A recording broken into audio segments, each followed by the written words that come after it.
எனக்கு காதல் படங்கள்னாலே சுத்தமா பிடிக்காதுங்க. ஆனா அப்படியும் உனக்கு இந்த காதல் படங்கள்லயே இருக்கதுலயே ஏதாச்சும் ஒண்ணு மட்டும் பிடிக்கும்னா, என்ன சொல்லுவேன்னு கேட்டீங்கன்னா, இந்த ஜிம் கேரி நடிப்புல வெளிவந்த The Eternal Sunshine of the Spotless Mind படத்த தாங்க சொல்லுவேன். ஏன்டா அப்படி என்னடா மத்த படங்கள், அதுவும் மத்த காதல் படங்கள்ல இல்லாதத இந்த படத்துல என்னத்த கண்டுபிட்ட அப்படின்னு கேட்டீங்கன்னா, காதலோட அந்த ஸ்டார்ட்டிங் அந்த பட்டாம்பூச்சி ஸ்டேஜ்ல பசங்க தான் நெறைய எஃபோர்ட் போடுவோம். அந்த எஃபோர்ட்ல பொண்ணுங்க காவாசி எஃபோர்ட்ட கூட அவங்க திருப்பி ரெசிப்ரோகேட் பண்ண மாட்டாங்க. பார்த்துருக்கீங்களா? அதாவது காதல்ல பசங்க தான் சேஸ் பண்ணக்கூடிய அந்த சேஸரா இருப்போம். பொண்ணுங்க பார்த்தீங்கன்னா, சேஃபா ரிசீவர் எண்ட்ல இருந்துப்பாங்கல்ல. எப்படின்னா, எப்படி சொல்றது? அதாவது நம்மல்லாம் அந்த ரொமான்ஸ்ன்ற கோயில் வாசல்ல நம்ம ஆண்கள் எல்லாரும் வரிசையா பிச்சைக்காரங்களாவும், பெண்கள் எல்லாம் அப்படியே அழகா கோயிலுக்கு போயி கடவுள் தரிசனம் பண்ணிப்புட்டு, கடைசியா நமக்கு பிச்சை போடுறவங்களுமா பெரும்பாலான காதல் லவ் டைனாமிக்ஸ் பார்த்தீங்கன்னா, இப்படி தான் வேலை செய்யும் இல்லையா? ஆனா, இன்னைக்கு நம்ம பார்க்க போற இந்த படத்துல, இது அப்படியே உல்டாவா இருக்குங்க. எப்படின்னா, ஸ்டார்ட்டிங் ஸ்டேஜ்ல பொண்ணு தான் சேஸரா நெறைய எஃபோர்ட் போடும். ஆனா, பையன் வேணாம் வேணான்னு ஓடிக்கிட்டே இருப்பாங்க. அதனால தான் இந்த படம் ரொம்பவே ஸ்பெஷலான படம்னு சொல்றேன். அதுவும் இல்லாம, நம்ம ஜிம் கேரி நடிப்புல மத்த படங்கள்லலாம் பார்த்துருக்கீங்களா? அப்படியே ரியாக்ஷன் ஹெவியா நெறைய பைத்தியக்காரத்தனம் பண்ணிக்கிட்டு, நம்மளெல்லாம் சிரிக்க வச்சிருப்பார்ல. ஆனா, இந்த படத்துல தன்னோட சுயத்த பெருசா காட்டிக்காம, அதாவது அவரோட வழக்கமான அந்த மேட்னஸை காட்டிக்காம இந்த படத்துல ரொம்பவே டிஃப்ரெண்ட்டா சட்டிலா ஒரு நடிப்பை நடிச்சிருப்பாருங்க. அதனாலேயும் இந்த படம் வேற மாதிரி இருக்குங்க. போதும், படத்துக்கான தூபத்தெல்லாம் ரொம்ப அதிகமாகவே போட்டுவிட்டேன். வாங்க நம்ம படத்துக்குள்ள போவோம். படத்தோட ஸ்டார்டிங்கில் ஹீரோ ஜிம் கேரியை காட்டுறாங்கங்க. இவர் பேர் படத்தில் ஜோயல் பேரிஷு. நம்ம ஜோயல்னே கூப்பிடலாங்க. ஆள் சக்க தூக்கத்துலேருந்து இப்போ விடிஞ்சதும் ரொம்பவே டயர்டாக தூங்கி எழுந்திருக்கிறாருங்க. அங்கே இவர் காரில் எவனோ கீரலை போட்டுவிட்டு காரை பார்க் பண்ணியிருந்திருக்கான். இவர் அதுக்குன்னு ஏன்டா டேய் ஏன்டா இப்படி பண்ண அப்படின்னு அவன் சட்டையை பிடிச்சி சண்டை போடாமல் ஆள் அப்படியே சர்க்காஸ்டிக்காக தேங்க்யூன்னு ஒன்று எழுதி அந்த கார்லேயே வச்சுவிட்டு இதுலேருந்தே இவர் ஒரு மாதிரி சாதுவான ஆளுன்றதை நம்மளால் அனுமானிக்க முடியுங்க. இன்னைக்கு அங்கே வந்து வேலண்டைன்ஸ் டே ஆமா. லேவன்டைன்ஸ் டேன்ற பாருங்க. வேலண்டைன்ஸ் டே அதுவுமா சிங்கிளாக இந்த உலகத்தில் வாழ்கிறது எவ்வளோ கஷ்டம்னு உங்களுக்கு தெரியும் இல்லையா? எப்படின்னா வீட்டை விட்டு வெளியில் போனாலே எல்லாம் ஜோடி ஜோடியாக சுட்டிகிட்டு இருப்பாங்க. ஐ ஐ ஏன் பாரு பாரு எனக்கு பாரு லவ்வர் இருக்கா பாரு, அதுவும் வெள்ளையாக ஒரு அழகான பொண்ணை அப்சர்வ் பண்ணிட்டேன் பாரு அப்படின்னு பாரு. அதுவும் இல்லாமல் இதை காட்டுறதுக்குன்னே வேற வருவாங்க பார்த்துருக்கீங்களா? அதுவும் இல்லாமல் பின்னாடி பைக்கில் அவளுகளும் நல்லா கட்டி பிடிச்சிக்கிட்டு உட்காந்துக்கிட்டு வருவாளுங்க. அப்போ நம்ம மட்டும் ஒத்தையில் நின்று வேடிக்கை பார்க்குறது எவ்வளோ கஷ்டமாக இருக்கும் இல்லையா? யோசிச்சு பாருங்கள் நான் சொல்கிறத. அதனால தாங்க படத்தில் இங்கே நம்ம ஜோயலும் வீக் டேஸ் அதுவுமா வேலைக்கு கூட போகாமல் ஆள் ஃபுட் பாய்சன்னு பொய் சொல்லி லீவு கேட்டுவிட்டு ஆள் எங்கேயோ கண்காணாத இடத்துக்கு ட்ரெயின் பிடிச்சி போகிறாப்லங்க. டாட்டா குட் பாய் கயா அப்படின்ற மாதிரி ஆளை விடுங்கடா சாமின்ற மாதிரி ஆள் வேலண்டைன்ஸ் டே அதுவுமா ஆள் எஸ்கேப் ஆகி ஓடிடுறாருங்க. சென்னை இந்த லோக்கல் ட்ரெயின்லலாம் லாஸ்ட் டெஸ்டினேஷனாக அது வந்து மெரினா பீச்சுக்கு போகும்ல, அந்த மாதிரி இங்கே ஜோயலோட ஊர்லேயும் ட்ரெயினோட லாஸ்ட் டெஸ்டினேஷன் பார்த்தீங்கன்னா அதுவும் ஒரு பீச்சு தாங்க. ஆள் அங்கே போய் தனியாக சுற்றிக்கிட்டு இருக்காரு. அங்கே ஒரு அழகான பொண்ணுங்க, மண்டையிலலாம் நீல கலரில் ஹேர் கலரிங் பண்ணியிருக்குது, ஆரஞ்சு சொட்டர் வேற போட்டுக்குது. நம்ம ஜோயல் கிட்ட வரவும் நம்ம ஆள் ஜோயல் அப்படியே அந்த பொண்ணை கண்ணுக்கு கண்ணு கூட பார்த்து ஒரு ஐ கான்டாக்ட் கூட கொடுக்கறதுக்கு கூச்சப்பட்டுக்கிட்டு ஆள் பீச்சை விட்டே ஓடிடுறாப்புல. சரின்னு ஜோயல் சாப்பிட்றதுக்கு ஹோட்டல் வந்தா இளவெடுத்தவ அங்கேயும் வந்துவிட்டாங்க. அங்கே அவள் சாப்பிடையிலே காஃபியில் சரக்கு வேற ஊற்றி அடிக்கிறாங்க.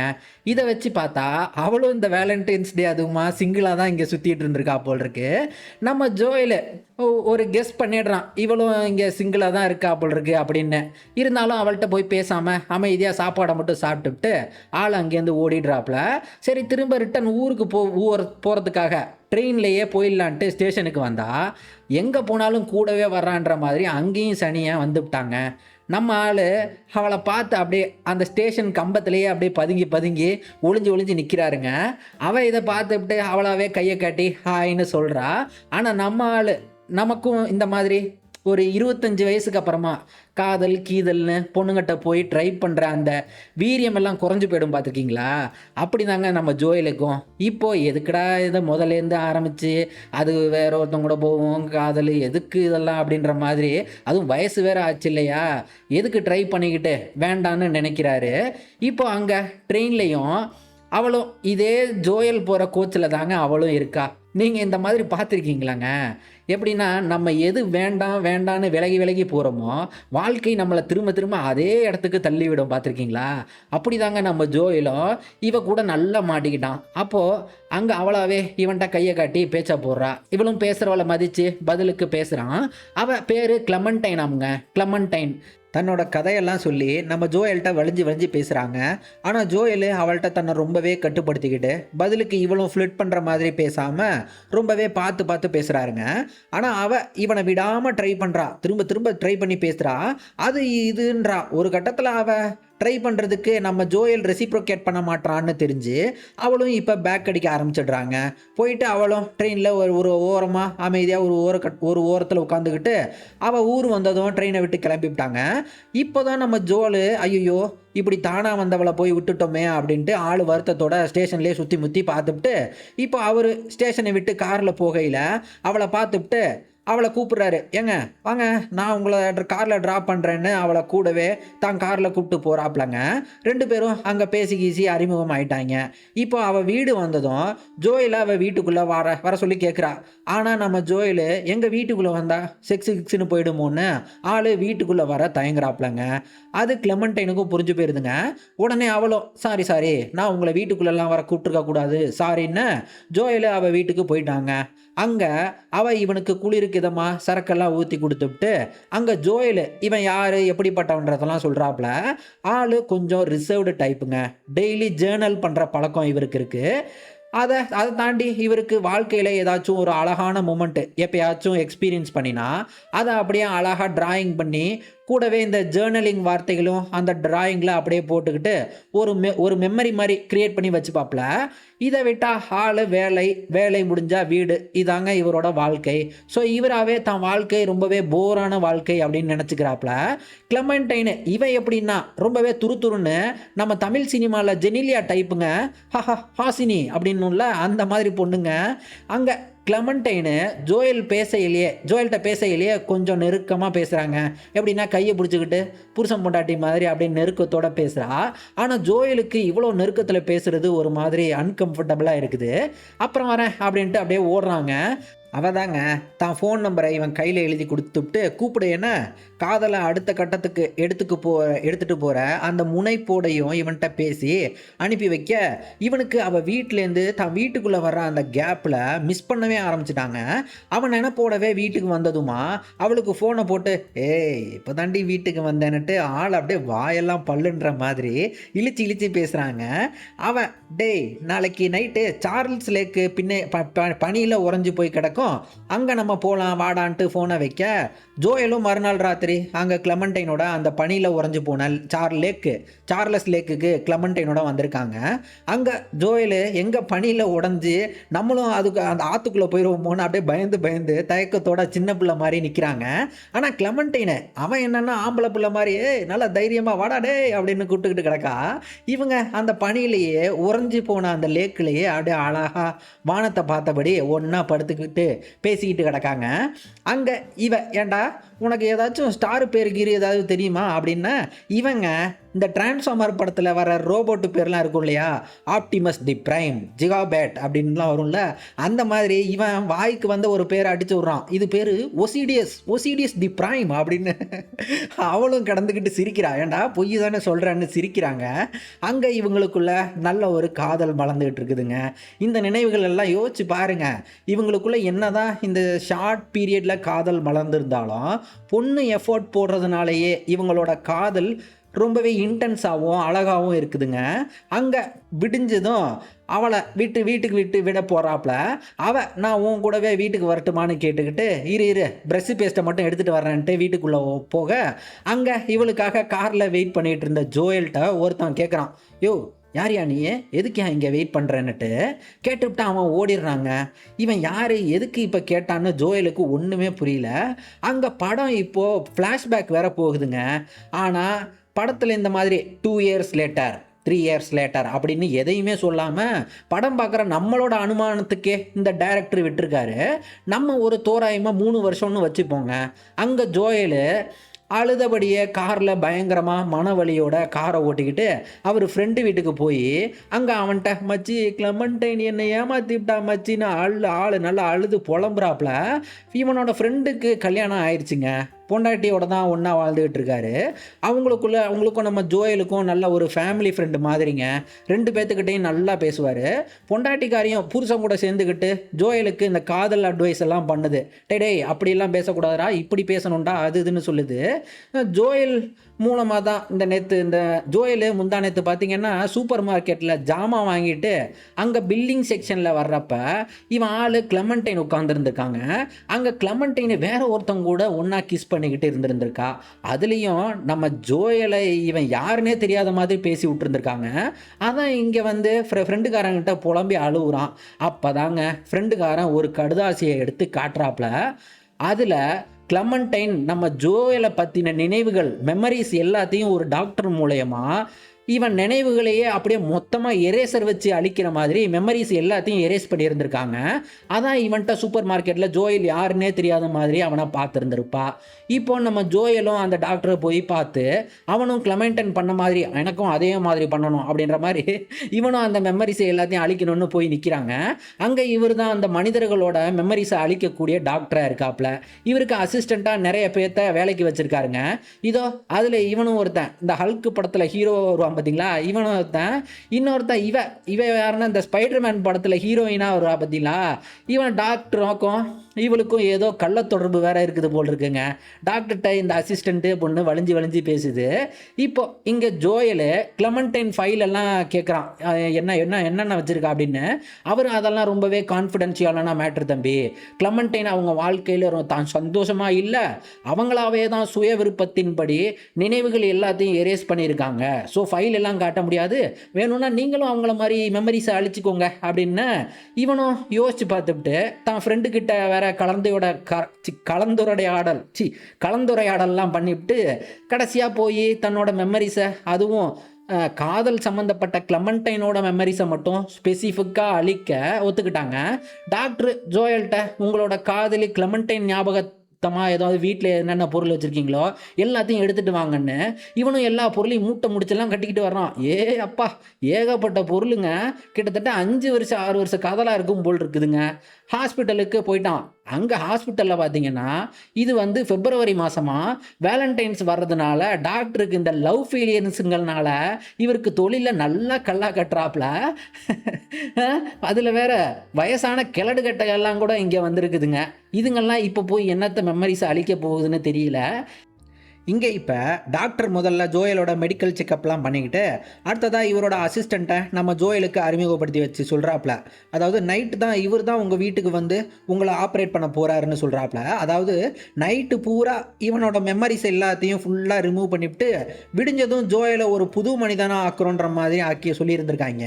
இப்போ இங்கே ஹாஸ்பிட்டலில் முதல்ல நம்ம ஜோயலில் மண்டையை மட்டும் ஒரு பெரிய மிஷினுக்குள்ளே விட்டுவிட்டு அங்கே ஜோயல்கிட்ட ஒரு பொருளாக எடுத்து காட்டுறாங்க. இவங்களோட காதல் சம்மந்தப்பட்ட ஒரு பொருளாக எடுத்து காட்ட மிஷினில் ஜோயல் ஓட மூளையில் எந்தெந்த பகுதியெல்லாம் ஆக்டிவ் ஆகுதுன்னு பார்த்துக்கிட்டு இப்போ நைட்டுங்க ஜோயலோட வீட்லேயே இவங்களோட காதல் நினைவுகளை மட்டும் அப்படியே ஸ்பெசிஃபிக்காக இதை மட்டும் அழிக்கிறாங்க.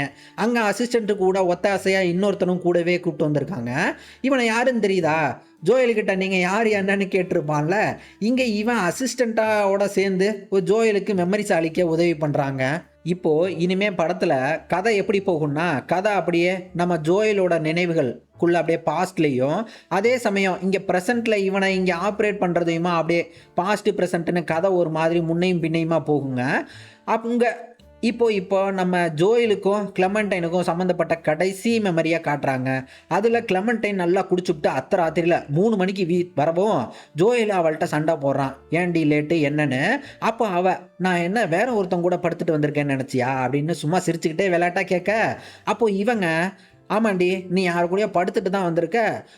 தடவ நீ என்ன பார்த்தப்பயும், எங்கேயும் என்னையும் அத தானே பண்ண பார்த்த அப்படின்னு அவ்வளோதாங்க. நம்ம கிளெமென்டைனுக்கு அப்படியே மூஞ்சி அப்படியே ஒரு மாரி செத்து போயிருச்சு. அப்படியே அழுதுகிட்டு இவனோட அபார்ட்மெண்ட்ட விட்டு அப்படியே நடந்தே இவ வீட்டுக்கு ஓடுறாங்க. அப்போ ஜோயலோ, "ஏய் தெரியாம சொல்லிட்டேன்டி, வாடி மன்னிச்சிடிடி" அப்படின்னு கத்திக்கிட்டே தான் வர்றான். அவன் சொன்ன வார்த்தைய திருப்பி எடுக்க முடியுமா என்ன? இந்த வலிகள் நிறைஞ்ச இவனோட வார்த்தைய தாங்கிக்க முடியாம தான் நம்ம கிளெமென்டைனோட ஜோயலோட நினைவுகள் மொத்தமா அழிச்சிருக்காங்க. இங்க இப்போ இவனுக்கு இந்த நினைவுகள இப்போ இவங்க அழிச்சுப்புட்டாய்ங்க. அடுத்ததா இப்போ ஒரு மெமரீஸா அப்படியே பேக்ல போய்க்கிட்டே இருக்குதுங்க. அதெல்லாம் அப்படியே ஜோயலுக்கும் அழிஞ்சுக்கிட்டே வருங்க. கிளெமென்டைனுக்கு தானுக்கும் மத்த பொண்ணுங்கள மாதிரி புள்ள குட்டி பெத்துக்கிட்டு நல்ல ஒரு புருஷன் கூட சேர்ந்துக்கிட்டு வாழணும்னு தான் ஆசை. சரின்னு ஜோயல்ட்ட போய் கேட்டிருக்கா. ஜோயல் புள்ளைக இல்லைன்னு இந்த கமிட்மெண்ட் பார்த்து பயந்துருக்காங்க. அங்க இவங்களுக்குள்ள நடு ரோட்லயே சண்டை வேற வந்திருந்திருக்கு. நினைவுகள் இப்போ இன்னும் முன்னால போனா அங்கே கிளெமென்டைனுக்கும் ஜோயலும் ஒன்றா தான் வாழ்கிறாங்க. புருஷன் பொண்டாட்டி மாதிரி தான் கல்யாணம் வாழ்கிறாங்க. ஆனால் இந்த கல்யாணம் குழந்தை மட்டும்தான் இல்லை. ஆனால் ஒன்று சேர்ந்து படுத்துக்கிட்டு செக்ஸ் வச்சுக்கிறதுன்னு எல்லாம் பண்ணியிருக்காங்க. அங்கே இவங்க செக்ஸ் வச்சுக்கிட்ட நினைவுகள் வரவும் ஜோயலு கெஞ்சுறான், டே இதை மட்டும் விட்டுருங்கடா, அழிச்சிடாதீங்கடா அது இதுன்னு. அவங்க அப்படியும் அழிச்சுட்டாங்க. அதே சமயம் இங்கே ப்ரெசண்ட்டில் இந்த அசிஸ்டண்ட் கூட இருப்பான்ல, அவன் இப்போ ஒரு பெரிய குண்டை தூக்கி போடுறாங்க. என்னன்னு பார்த்தா இந்த பையன் அந்த கிளெமென்டைனோட மெமரிஸை அழிக்கிறப்ப ஹாஸ்பிட்டலில் வந்திருப்பான்ல. அப்போ இந்த சின்ன கூதியான் என்ன பண்ணியிருக்கான்னா, கிளெமென்டைனுக்கும் ஜோயலுக்கும் சம்மந்தப்பட்ட திங்ஸு அந்த டிராயிங்கெல்லாம் திருடி வச்சுக்கிட்டு கூடவே கிளெமென்டைன் அவள் போடுற ஜட்டியை கூட திருடி வச்சுருக்காங்க. எதுக்கு ஜட்டியை திருடி என்ன பண்ண போகிறான்னு தான் தெரியல எனக்கு. கூடவே இப்போ நினைவுகளில் அழிக்கப்பட்ட அந்த கிளெமென்டைன்ட்ட போய் ஃப்ரெஷ்ஷாக இவன் போய் அப்ரோச் பண்ணி அவளை உஷார் பண்ணிவிட்டாங்க. இவன் தான் இப்போ கிளெமென்டைனோட காதலன் கம்யூனிட்டி வேற. நான் ஏன் இவனை இப்படி திட்டுறேன்னா, இவன் திருடுனது ஒரு பொருளை மட்டும் இல்லைங்க. இவன் கிட்டத்தட்ட இன்னொருத்தவனோட காதல் நினைவகத்தை வச்சு ஒரு பொண்ணையே இவன் திருடி இருக்காங்க. இதை கேட்டுட்டு அந்த அசிஸ்டண்ட் பையலும் அவன் திட்டுவான்னு பார்த்தா அவனும் இவன் பண்ணதை கேட்டு சிரிக்கிறாங்க. இவனுங்க இங்கே பேசிக்கிறதெல்லாம் ஜோயல்ல படுக்க போட்டுட்டு நான் அவனுக்கும் கேட்குது இவங்க பேசுகிறதெல்லாம். ட்ராவல் பண்ணுற ஜோயலுக்கும் இதெல்லாம் தெரிஞ்சு போச்சுங்க. அந்த அசிஸ்டண்ட் பொண்ணையும் ஃபோன் அடித்து துணைக்கு வாயன்னு கூப்பிட்ருக்காங்க போல் இருக்கு. அவளும் இங்கே வந்துவிட்டாங்க. அப்போது இந்த பயலுக்கு நம்ம கிளெமென்டைனை ஃபோனை போட்டு அழுகிறா, வாடா எனக்கு ஏதோ பண்ணுது, மண்டையெல்லாம் வலிக்குதுன்னு. இந்த அசிஸ்டண்ட்டை சொல்லிவிட்டு அவளை பார்க்க ஓடிடுறாங்க. அங்கே போயிட்டு அவள்கிட்ட போய் நம்மளோட ஜோயலோட மெமரிஸ் அதுலேயும் அவன் வச்சுருக்கக்கூடிய ஜேர்னலிங் வார்த்தைகள்லாம் எடுத்து அவள்கிட்டே பேசி இவன் பேசக்கூடிய வார்த்தைகள்லாம் அங்கே பேசி அவளை கரெக்ட் பண்ணிக்கிட்டு கிடக்கிறான். இப்போது இங்கே ஜோயலுக்கு நம்ம கதையிலேயே, அதாவது காதலியே ஒருத்தர் திருட பார்க்குறான்றது தெரிஞ்சு போச்சு இல்லையா. ஆனால் இப்போது இவனால் ஆரம்பித்த இந்த ஆப்ரேஷனை நிறுத்த முடியாதுல்ல. அதுக்கு நாங்கள் நினைவுகளையே தான் காதலிக்கிட்ட இதை சொல்லி அழுகிறாப்புல, அடியே என் நினைவுகள்லேருந்து உன்னை அழிச்சுட்டு இருக்கான், உன்னை ஒருத்தன் என்கிட்டேருந்து திருட வேற பார்க்குறான் அப்படின்னு புலம்பி அழுக. அப்போ கிளெமென்டைனுங்க அவன் என்னதான் நினைவுகளாக இருந்தாலும் அங்கே ஜோயலுக்கு ஒரு அருமையான ஐடியா கொடுக்குறாங்க. என்னன்னா, அவங்க உன் மெமரிஸ்லேருந்து என்னை அழிக்க முடியாத இடமா பார்த்து ஏதாவது ஒரு சைல்டுஹுட் மெமரிஸில், அதாவது அசிங்கப்பட்ட இடங்கள்ல அவமானப்பட்ட மெமரிஸு இந்த மாதிரியான இடத்துக்கு என்னைய கூட்டு போடான்னு. அப்போ அதே சமயங்க இங்கே ப்ரெசண்ட்டில் இந்த அசிஸ்டண்ட்டு அவளோட சேர்ந்துக்கிட்டு நம்ம ஜோயலை அப்படியே செத்த போன மாதிரி படுக்க போட்டுக்கிட்டு இவங்க ஒன்றா அரையும் குறையுமா டான்ஸ் ஆடிக்கிட்டு கிடக்குறாங்க. சாவு டான்ஸ் மாதிரி இல்லை, இதை பார்த்தா ஏதோ செக்ஸ் டான்ஸ் மாதிரி ஆடுறாங்க. இவனுங்க இங்கே டிஸ்ட்ராக்ட் ஆகிருக்க இதே சமயமாக பார்த்து அங்கே நினைவுகளில் இருக்கிற ஜோயலு கிளெமென்டைனை ஒரு பாதுகாப்பான ஒரு மெமரிஸு சைல்டுஹுட் மெமரிஸில் கிளெமென்டைனை கூட்டு போய் மறைச்சி வச்சுட்டான். இப்போ என்ன பண்ணுவேன்ற மாதிரி. அதே சமயம் ப்ரெசென்ட்டில் இவங்க கம்ப்யூட்டர் பீப்னு அலர் அடிக்குது. அப்படியே அலறாங்க, ஐயோ கூட்டு ஓடிட்டாண்டா, எங்கேயோ ஆள் போயிட்டாண்டா அப்படின்ட்டு அப்படியே பயந்து அலறாங்க. அப்போ அசிஸ்டண்ட்டுக்காரிங்க பெரிய டாக்டருக்கு ஃபோன் அடித்து கூப்பிடுன்னா அவனும் அந்த அத்தை ராத்திரியில், அதுவும் அவர் குடும்பங்குட்டின்னு வேற வாழ்கிற வேற ஃபேமிலி மேனு, அவருக்கு போய் ஃபோன் அடிக்கிறாங்க. அவர் இவங்க அட்ரஸை கேட்டுவிட்டு ஆள் இங்கேயே வந்துடுறாப்புல. அங்கே இவளை பார்த்ததும் அவர் அப்படியே உள்ளுக்குள்ளே அவ்வளோ கோவம், அடே என்னடா பண்ண, இவளை ஏன்டா நைட்டு கூட்டு வச்சுக்கிட்டு என்னடா பண்ணிகிட்டு இருக்கோம் அப்படின்ட்டு. இருந்தாலும் வெளியில் காட்டிக்காம வேலையை மட்டும் பார்க்குறாருங்க. அங்கே அவர் அப்படியே நிலைமை கைமீறி போச்சுன்றதை உணர்ந்து அங்கே படுத்திருந்த ஜோயலுக்கு ஒரு ஊசி போடுறாப்புல. நினைவுகள்லையே, எங்கடி எங்கடி போய் விழிஞ்சிருக்க அப்படின்ற மாதிரி அவர் இவனை அழகாக பிடிச்சிவிட்டாப்லாங்க. மறுபடியும் இப்போ பழையபடி நினைவுகள் அழிக்க ஆரம்பிச்சிட்டாங்க. இவனும் கெஞ்சி கெஞ்சி பார்க்குறான். அப்புறம் இப்போ ஜோயலு ஹியூமிலியேஷன் அவமானப்பட்ட மெமரிஸு அங்கே கிளெமண்டைனை கூப்பிட்டு போகிறாங்க. அங்கே நம்ம ஜோயலு ஒரு ரூமில் சாத்திக்கிட்டு ஆள் பலான வேலை பார்க்குறான். அதாவது மாஸ்டர்பேஷன் பண்ணிக்கிட்டு கிடக்கிறாங்க.